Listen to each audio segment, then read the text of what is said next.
The rules of capitalism have always claimed that if you come up with a great idea, then it's yours. You own it. Then you get to charge other people to have access to that idea, and that's how a lot of people have become very, very rich. But what if you flipped that whole concept? What if you gave away your best ideas for free and invited other people, anyone who got it, to take it and make it better and then share it again until it's the very best it can be? This is what's called open source, and it could change everything we've ever known about the nature of competition. It could even save the world. And these are the children of the open source revolution. Elon Musk's SpaceX released the competition to build a 700-mile-per-hour train. And it was like, students like me can work on this? This is the replacement for trains. It's a fantastically large thing that you'd really rather not put at the whims of a 20-year-old. The point here is to actively move this towards reality, to help change the world. So we can spin one side up faster than the other, so we can have an active stability system in both lateral control, roll, and then also pitch. There's been a hashtag that we've been using this whole time, hashtag where is Elon? So I think we might be able to answer that question for you. Wait, hold up. Who's got these kids all twisted like that before he even walks on stage? Oh, that guy. You know Elon Musk. The man who made electric cars sexy and wants us to colonize Mars. Inventor, billionaire, activist. All these raging Elon hope-to-bes are here for him, to be part of his next big idea. It's called the Hyperloop, an above-ground, high-speed train shooting through a giant vacuum tube at speeds of over 700 miles per hour, which, to give that some context, gets you from LA to San Francisco in less than 30 minutes. However, unlike colonizing Mars, Elon's not gonna be building Hyperloop for us. But don't worry, he's giving away his original specs for free and empowering these kids to do it themselves.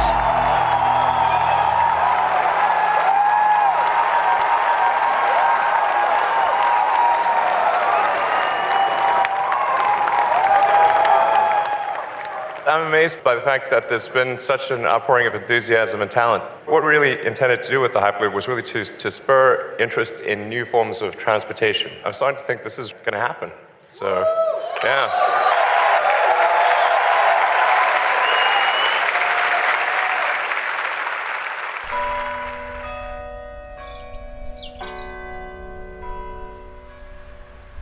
Order something from Shenzhen, China, they put it in a Hyperloop, shoot it across the Bering Strait, pop it into whatever city center you're in, then fly it the last 20 miles on a drone. It gets to you 8 hours after you click buy. Yeah. Yeah, that's a fun vision of the future. 3 hours after they announced this competition, I posted to Cornell College of Engineering, hey, do we have a team yet? We didn't, so I started one, and that kind of evolved to me running this team. This is a ridiculous project. We're probably not gonna be able to build this at Cornell. What if we got other teams to work on one design with us? And we reached out to something like 15 schools, and we ended up with this core group of 6 schools. Harvey Mudd, Princeton, Cornell, Northeastern, University of Michigan, and Memorial University, which is actually in Canada. And we have 100 students across these schools who are working in the Open Loop Alliance. There's no reason for me to be the singular leader here. I'll lead Cornell, each of you lead your campus, and we'll do this in a democratic fashion. We have a communication channel through Slack application, so we're constantly communicating with each other. This is Open Loop call number 6. We're live. I think I'm telling investors, we have questions unanswered, but we'll work past them because we're really ambitious. I'm not sure how well that flies. We'll hopefully have them by design weekend. Each school is building a different part of the Hyperloop pod, and the trick is going to be integrating all of this work into one unified pod before we run out of time. That time it's straight. Great. Yeah, that was good. I mean, there really is no other place like Harvey Mudd. There's no competition for grades at all. Every student is expected to help every other student succeed. There's a huge emphasis on being able to work effectively in teams. You're very close to making your presentations. Yep. President Klawe was a major force in getting numbers of female students in Harvey Mudd in STEM up. Before she came into office, it was maybe around 30%, and now it's 50%. So who's going to make the presentation? It's going to be the 6 campus leads. Okay. So are any of the campus leads female? No.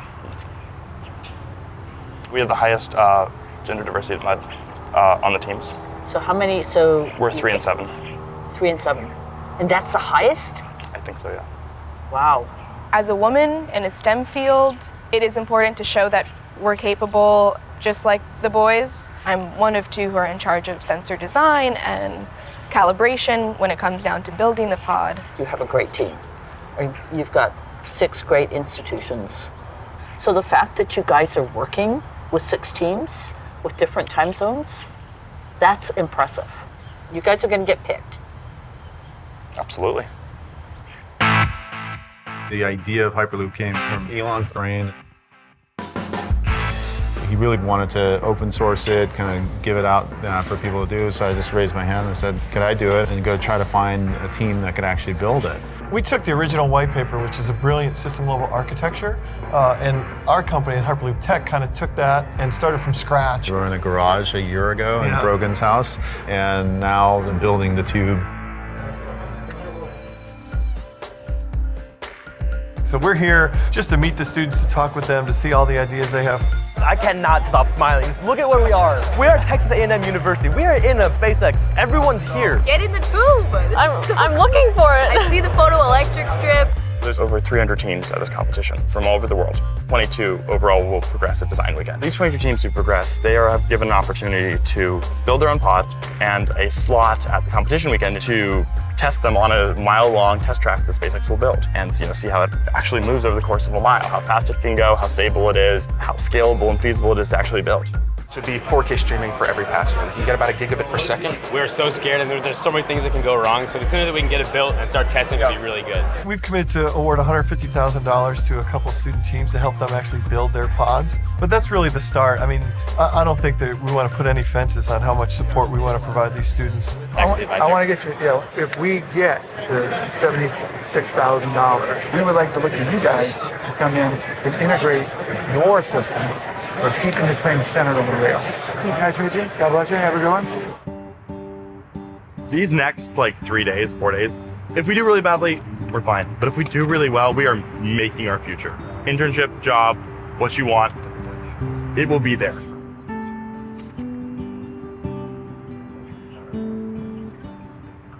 Everything interesting in Silicon Valley is run by someone that used to work for PayPal. It would be fantastic for us if 15 years down the line, that's open loop. Being able to unite with all of these new friends that we made, it made our team feel way more cohesive, and we put personalities and faces and fun behind all these text and video conversations that we've been having over the past few months. I don't want to disappoint my teammates. We want to see this through. It gave us motivation. We are part of innovating the future of transportation. It's not just, cliche phrases. It's not just, oh, we're changing the world. We actually are here to be part of something that's never been done before.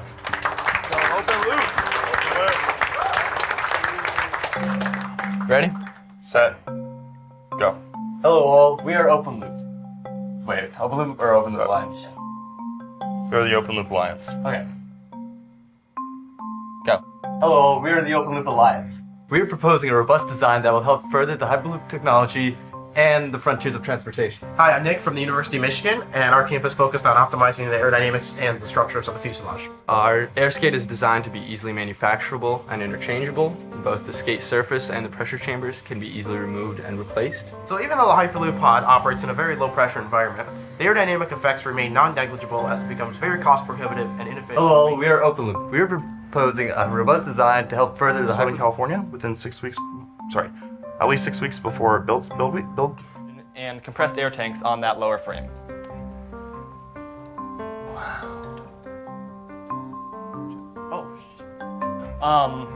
Our vertical wheels for launch and landing are mounted each individual plant on the pod. We're really looking forward to seeing you all at competition weekend. Do you have any questions? We are well under time. Really? Well, yeah. Really?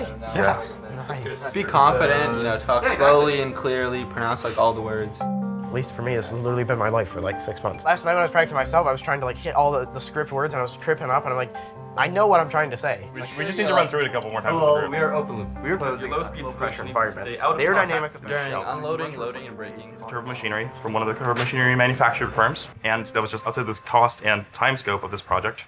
So we needed something that was something that was appropriate for this competition and effective, appropriate for this competition, and well proven. So it's always been a thing I've dealt with.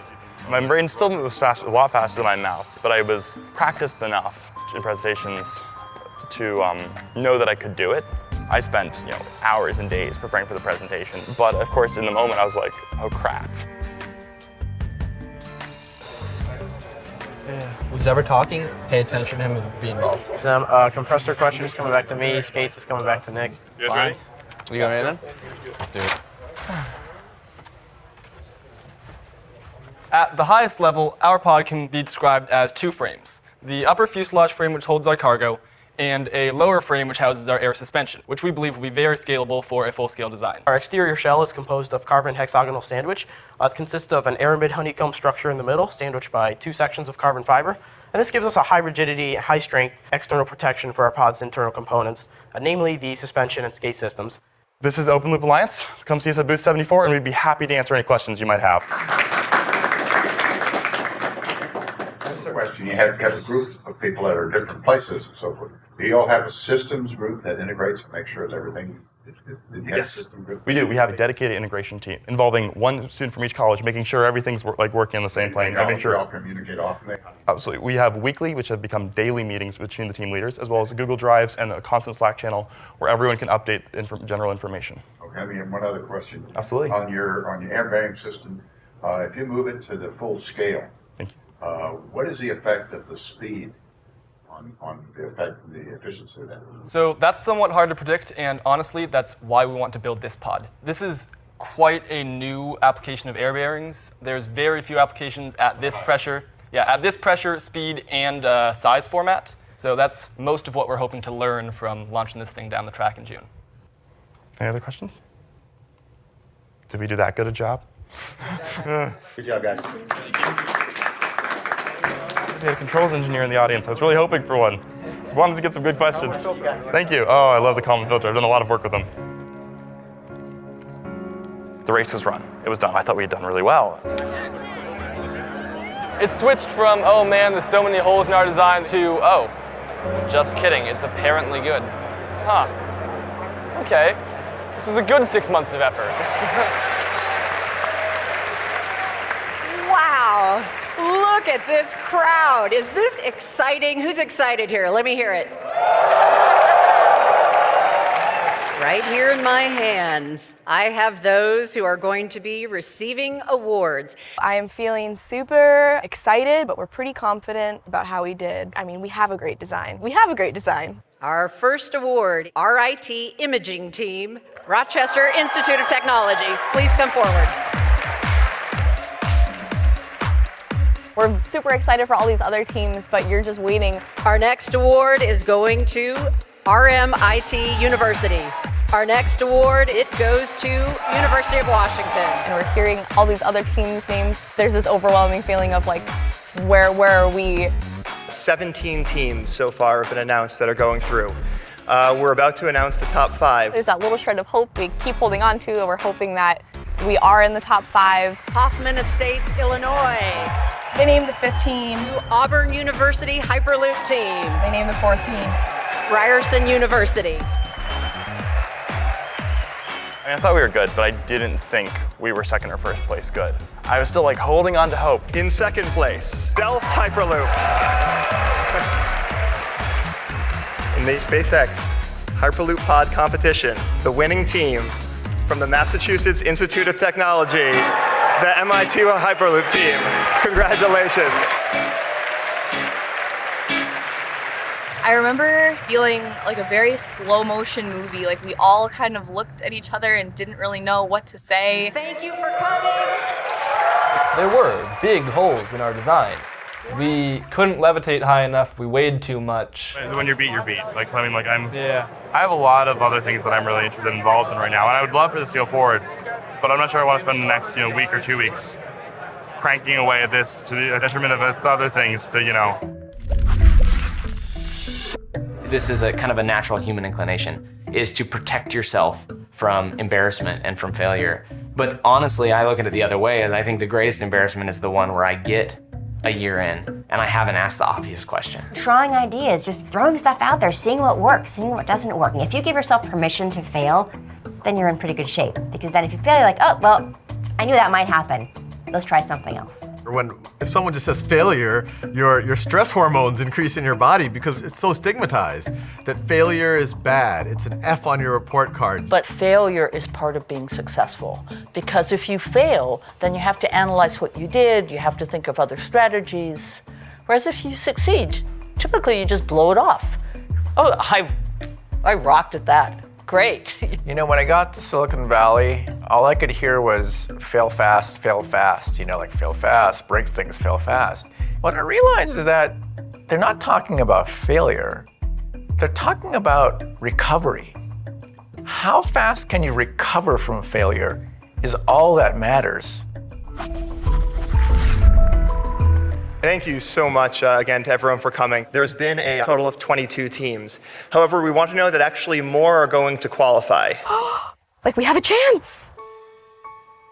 There's approximately 3 to 10 more that will be announced in the next week. On those teams, we wanted to go back and again review their final design packages. If we want one of those 3 to 10 spots to build our pod and see it go down the track at SpaceX, we're going to need to deliver a new plan to the SpaceX team, and we have less than 24 hours to do it. We were all debating, like, what is happening? Do we know we're confident in our design enough to change it real quick and move on, or is this something kind of game over? Seriously, this is our current vehicle. This one is viable. We take off the top part, which just means basically just take off the carbon fiber and aluminum exterior. And at design weekend, we saw, like, wow, this is real. And like, there's actual designs being done for this new technology. And then at that point, I was like, yeah, I really do care about this.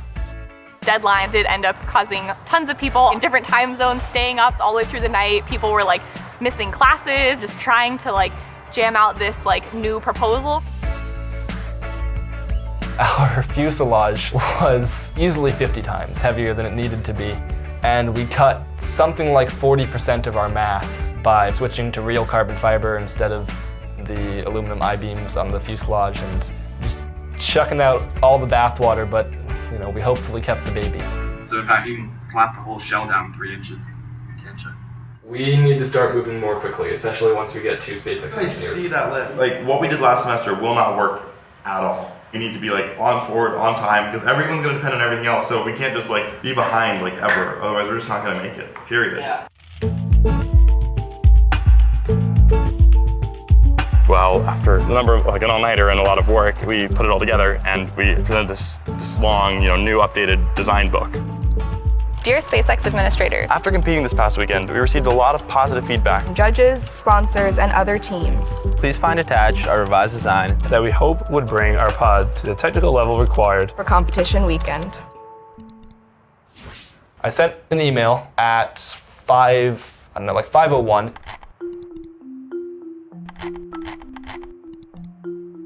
And we were all, really nervous for a day, and then we got an email back saying, you guys are advanced, and it was great. They ended up letting us know that they chose us to be in one of those 3 to 10 spot, and then there was a billion messages on Slack of people just being so excited, like high-fiving each other on campuses.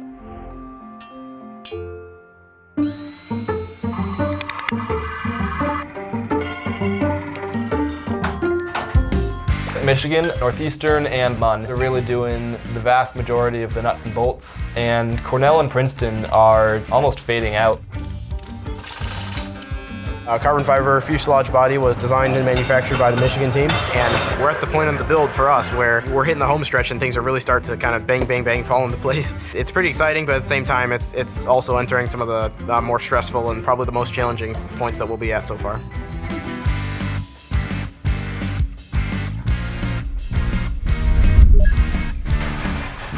We were kind of the main campus that all this building and construction took place. The last couple of months, we were hacking away at Northeastern making the final assembly. So this just needs to rest on here for now. Okay. So once I put it in, once you drop it on there, just focus on putting the bolts through. So we got the skate housings finished last night. These air skates that are going to go on the bottom of the vehicle, and those are all fit together and finished. So our goals today are to finish up getting the e-brake housings in there, and all 3 sets of wheels and the primary braking system. And we're pushing ahead, and things are getting done. So we're pretty excited. You get all these great experiences that you'd have never had. There's so many little things that one can just not think of until you get to that moment in time and you experience it. 75 PSI, T-shaped skate. It was hard to get the results we wanted because it's something new. You can't say to your professor, hey, can you show me how the Hyperloop works? They don't know, no one knows. The technology and parts exist, but making that whole pod levitate, communicate, and do what it's supposed to do is always testing. Yeah, can we start that as a priority? Because we have like 2 hours to mount all this. Whoa, wheels, come on, stop, pedal on. There's something about our team that we just love torturing ourselves to just, try and push everything that we do and push ourselves as hard as possible. And I think that's kind of what we thrive on, to be honest. 65, PSI, 3, 2, 1.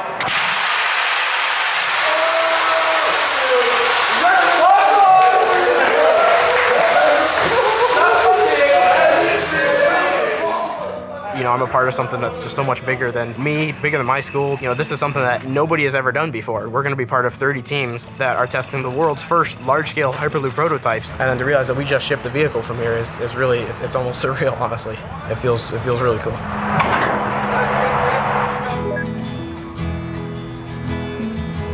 The best analogy I'd use to describe this team from the beginning is, imagine a bunch of ants trying to cross a bridge. You have, in the beginning, this big cluster of ants all working together, all working really hard. But as it gets built, it gets thinner and thinner until that bridge finally crosses it, where you have those core group of people. And along the way, some ants fall down and you lose them, but they're still key to making that bridge happen. And I think that's our team. We had, over 100 members in the beginning, and they all aided to the design and, getting past the design weekend. Then we had a little bit smaller team during the build, and then towards the final assembly, we had a core team of 15 members. But every human in this project was extremely necessary to make us cross that bridge. And I think we're here with a very, very cool pod, and I think it's going to be successful.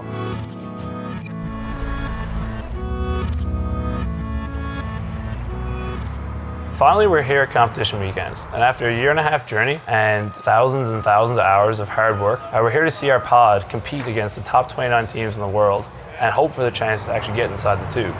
But before we can get there, we have to pass through a series of about 10 different tests before we get approval to enter the final stage.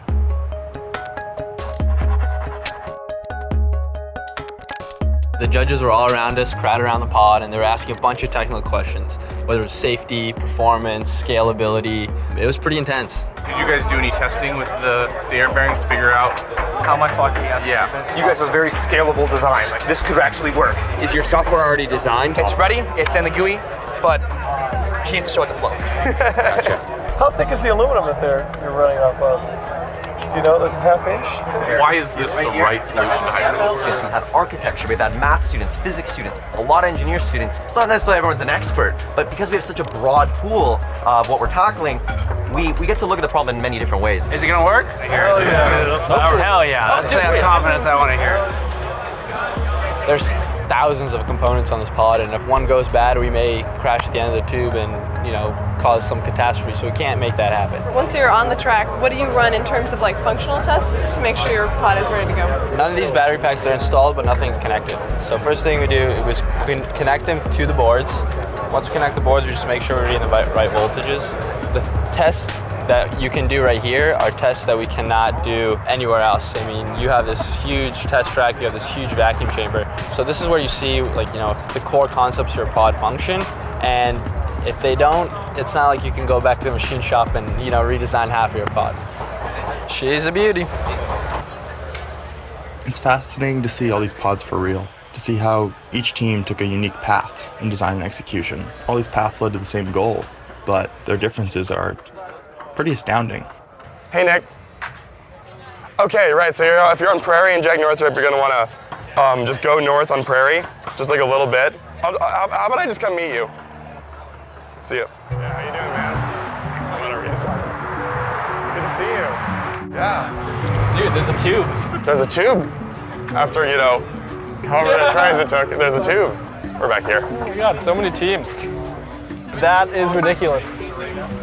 Great. That is ridiculous. I got there and looked at the thing, and I did not think it would come together that well. I didn't have a full picture of how far people still working on this had really pushed it in the last month or so. It's really incredible how much they did. Did you know that Elon retweeted our pod yesterday? No. Yeah, he retweeted a picture of our pod yesterday. He was like, this is the coolest looking pod. No, he said like open loop competition, hashtag break a pod. That's amazing. What? Two subtracts, so we're gonna load up over there. Okay. The pusher's gonna push us, and we're gonna go like in increasing speed increments. Our evaluation was supposed to be at 10. That got postponed a little bit. Just a little bit. Just a little bit. That's not a big deal though. Tomorrow is the last day of competition weekend, and we're 2 tests behind schedule. Our pod is capable of passing every test, however, we might run out of time. So right now, it's looking like it's going to come down to the wire.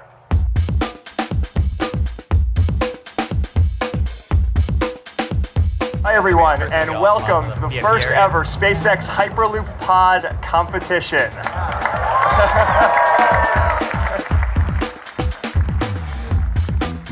What this is really intended to do is to explore the boundaries of physics and see what is really, really possible. And I think we'll find that it's way more incredible than we ever realized.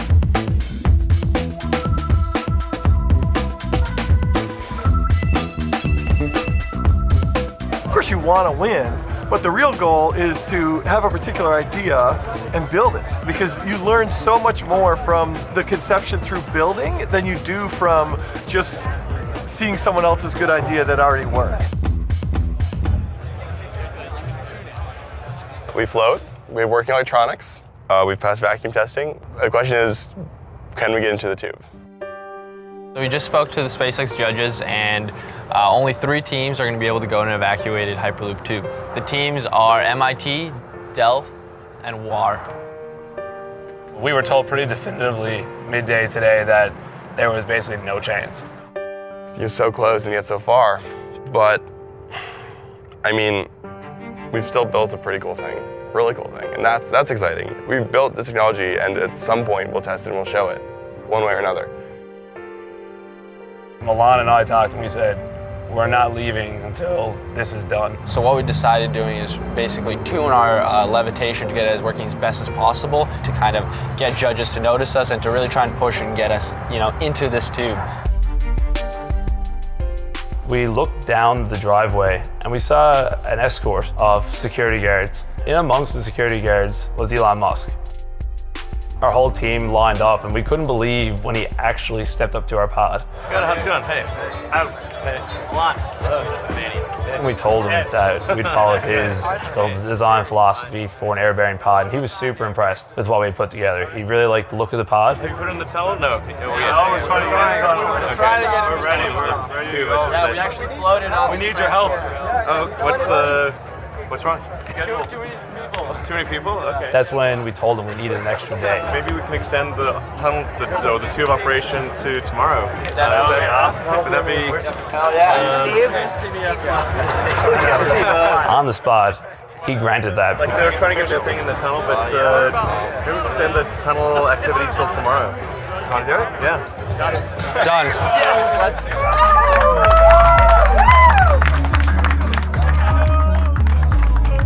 It was an amazing experience. All that hard work seems like nothing, but then Elon comes and talks to you, and it felt really incredible that he gave us an additional day of testing after the competition was over.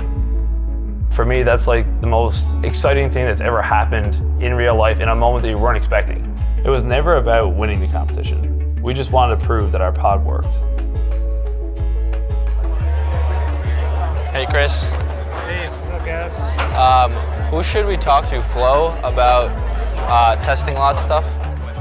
We just talked to Chris, he's our SpaceX advisor, and we're having trouble getting confirmation that we're going to be able to run in the tube tomorrow. So we should just wait till it's over and discuss. We can do that. Awesome, thank you.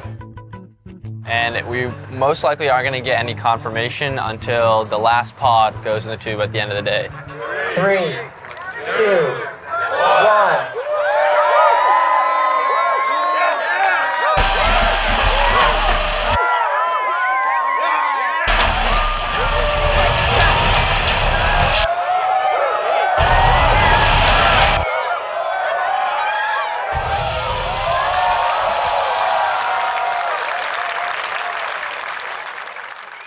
Stealth won with the best design.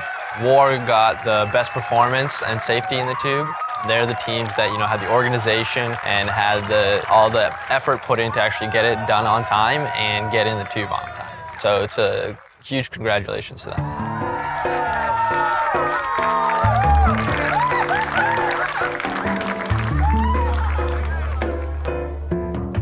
Today we actually ran another test where we successfully levitated, then pushed our pod, which was a huge step forward for us. We were very excited about that. We were unfortunately not able to get into the tube today. The tube track is 1 mile long, and about 3/4 of the way down, there's a section that crosses a railroad. And during the whole competition, all traffic was stopped. So in order to get the train through, they have to dismantle the tube, which means we will not be going in the tube. But the good news is, it looks like SpaceX is trying to accommodate some additional weekends so that we can come back and test. Not just can it work, but can we make this the fastest pod? There was this question of, are we trying to win the competition or are we trying to build something? And we can say, oh, we've contributed to the science as well. So our value criterion, let's call it, is to advance Hyperloop's technology, advance the world's understanding of it. It's a lot of fun, but it definitely has teeth. If everything had gone fine and there wasn't, difficult problems, it wouldn't have been interesting, it wouldn't have been fun. So Hyperloop's been good in that respect, but it's been a lot of stress, a lot of all-nighters as well. And I really think that in 10, 15 years' time, when we're graduated and have children and have our own jobs, we're gonna look back and say, this weekend is one that defined all of our lives, and that's never gonna be forgotten.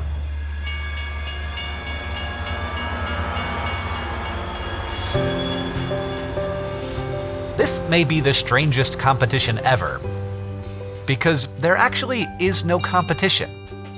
Everyone's working toward the same goal, they're just taking different paths to get there. Thousands of people working collaboratively so that it benefits all of them, and all of us too.